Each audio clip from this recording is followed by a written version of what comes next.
Les conséquences des drogues sont désastreuses, mais les élèves qui s'y adonnent par curiosité, par pression des camarades ou pour faire des expériences, se retrouvent parfois prisonniers de ces stupéfiants.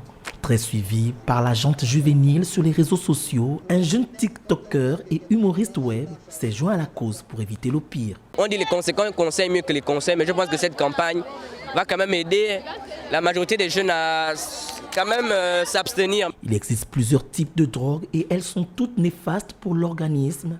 Leur usage chez les jeunes entraîne non seulement la dépendance, les dommages physiques et psychologiques, les cancers et parfois même des décès prématurés. Voilà, les conséquences de la prise de drogue en milieu scolaire, on a des échecs scolaires. Pourquoi les échecs scolaires? Les échecs scolaires sont causés par le fait que lorsqu'un élève prend de la drogue, son quotient intellectuel est affecté. Et du coup, il a du mal à se concentrer, il a du mal à étudier. Et la conséquence directe de cela, c'est l'échec scolaire. En dehors de l'échec scolaire, on enregistre les violences, les actes de violence dans les écoles. Je peux parler de délinquance juvénile.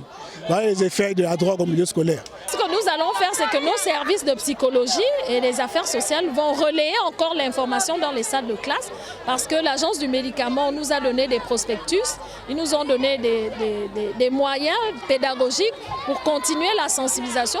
Les centres de désintoxication ne manquent pas au Gabon, mais selon les spécialistes, la dépendance à ces drogues combat parfois les prescriptions des praticiens. Le message de l'agence du médicament est de freiner surtout l'adhésion d'autres jeunes à ces drogues.